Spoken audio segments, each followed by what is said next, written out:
வணக்கம். நேற்றே ஒரு சிறு மலர் வளையம் வைத்து விட்டேன்.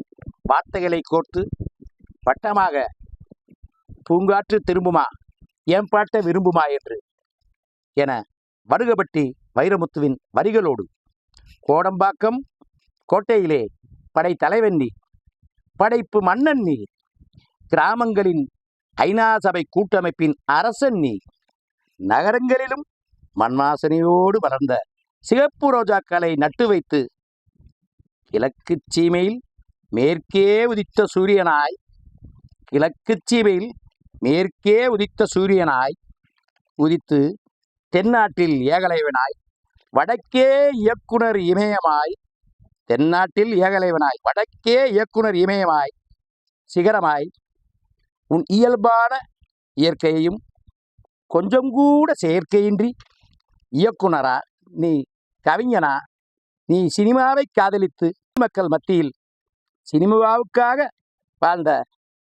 சினிமாவுக்காகவே வாழ்ந்து மறைந்த கற்புடைய கண்ணகி நீ. ஆம், அரசியலையும் வெறுத்து சினிமாவை மட்டுமே நேசித்து யாரோ அரசியலுக்கு அழைத்து சினிமாவுக்கு மட்டுமே காதலித்து வாழ்ந்து மறைந்த கற்புடைய கண்ணகி நீ, ஆண் கண்ணகி. ஏன் கலைஞர்களையும் கைது செய்து சினிமா எனும் சிறைச்சாலையில் அடைத்து வைத்து ஒரு கைதியை கூட ஒரு படிக்க வைத்து விட்டாயே? முதல் மரியாதை எனும் படத்திலே மிக மிக மூத்த கலைஞன், நடிப்பே தலைவன், நடிக்க விரும்புவோருக்கு பயிற்சி பட்டறையில் பல வசனங்களை வரி, திரை, கிஸ்தி, யாரை கேட்கிறாய் மானம் கட்டவனே என்று பல பாடப்பிரிவுகளை பல பட்டப்படிப்புதனை கூத்துப்பட்டறைக்கு விட்டு சென்ற பின்வரும் காலங்களில் நடிக்க முடியுமா இவரை போல தன்னை நடிப்பில் பின்தொடர விரும்புவோருக்கு பல்கலைக்கழகத்தை திறந்து வைத்துவிட்டு ஆகச் சிறந்த நடிகர்களுக்கும் ஆசைப்படும் சவாலை விட்டு சென்ற மகா சிவாஜி கணேசன் அவரிடமே கதையை சொல்லி அதை கூத்தியால் கதையாக்காமல், அவரிடமே கதையை சொல்லி அதை கூத்தியால் கதையாக்காமல் நேர்த்தியாக சொல்லி இந்த படத்தில் எப்படிப்பா நடிப்பது என சிவாஜி அவர்களும் கேட்க,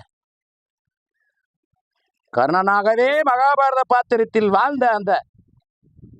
வாழ்ந்து அந்த அர்ஜுனனும் கிருஷ்ணனும் இன்று இருந்தாலும் குழம்பி போயிருப்பார்கள்.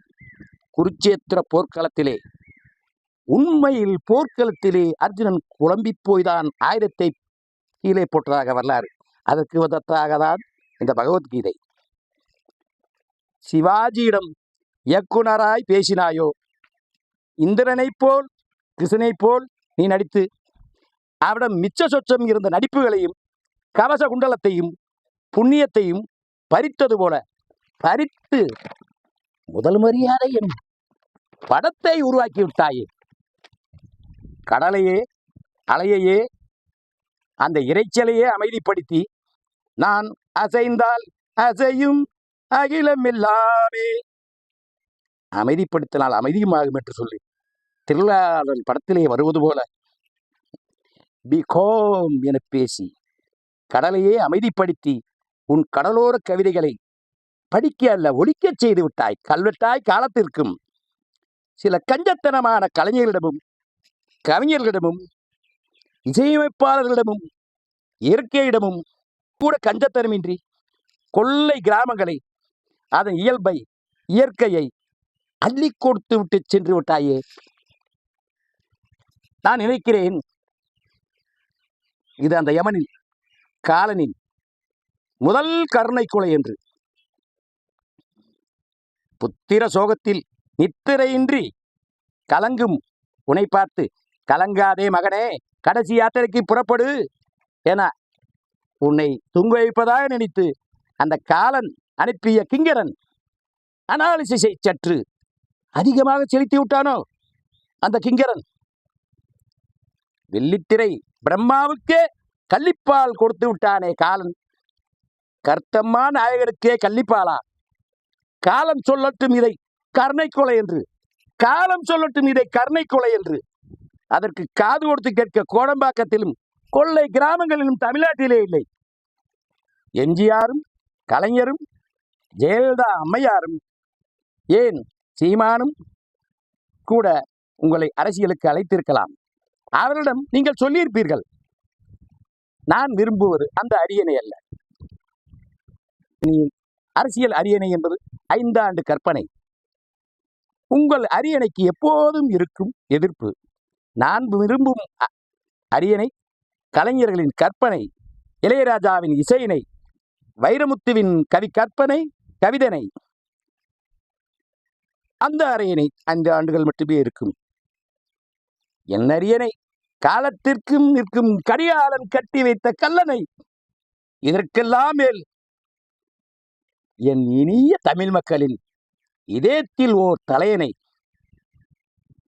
மறக்க வேண்டியதை மறத்து என் தலையை வைத்து காலத்திற்கும் உறங்குவேன் பத்திரமாய்.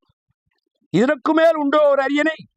உன் இனிய தமிழ் மக்களின் இதயத்தில் ஓர் தலையணை உண்டு. தலை வைத்து தூங்கு தலைவா. ஓ பாரதி ராஜா, நீ படைப்பாளிகளின் மகாபாரத்தின் சாரதி ராஜா. அறியாமல் ஆட்சிக்கட்டிலே படுத்துறங்கிய பாவலனை, புலவனை, ஓர் கலைஞனை புறந்தள்ளாமல் புண்படுத்தாமல் கண் விழித்து கால் கடக்க நின்று ஒரு மன்னன் கவரி வீசியதாக நம்ம தமிழ் வரலாறு. செங்கோல் ஆண்ட எங்கள் தேசம் தமிழ் தேசம். எங்கும் புலவர்க்கு மரியாதை, உனக்கு போகுமிடத்திலும் மரியாதை உண்டு.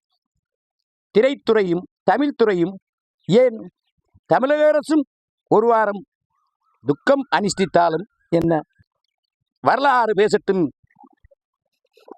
கேட்கிறதா இயக்குனரே, சிகரமே, நீ விரும்பிய இயற்கை சூழல் தான் நிற்கிறேன். இன்று உன்னை வழியனுப்ப நேற்றே வைத்து விட்டேன் சிறிய மலர் வளையம். இது மிகப்பெரிய விஐபிகள், ஜாம்பவான்கள், சினிமா உச்சத்தில் இருப்பவர்கள், அரசியல்வாதிகள், ஏன் முதல்வரும் எதிர்க்கட்சி தலைவரும் அனைவருமே உனக்கு மலர் வளையம் வைத்தார்கள். இந்த எளியவன் உன் உடம்பை தூக்கிச் சொல்லும் போது வழியிலே மிச்சம் மீதி இருக்கும் பூக்களை, உதிரி பூக்களை உதிர்த்து கொண்டே செல்வார்கள். கலரைக்கு போகும் வெளியிலே நல்லடக்கம் செய்ய. அதுவாக எடுத்துக்கொள்ள மாட்டாயா எங்கள் இயக்குனரே? நேற்று வைத்தது மலர் வளையம். அந்த இரங்கல் கூட்டத்திலே மிச்ச சொச்ச மலர்களை எடுத்து ஒவ்வொன்றாக உன் வழியிலே போட்டுக்கொண்டே வருகிறேன். அதுதான் இந்த உதிரி கவிதைகள், இந்த உதிரி பூக்கள் உன் சமாதிக்கு சமர்ப்பணம். உனக்கு வணக்கம்.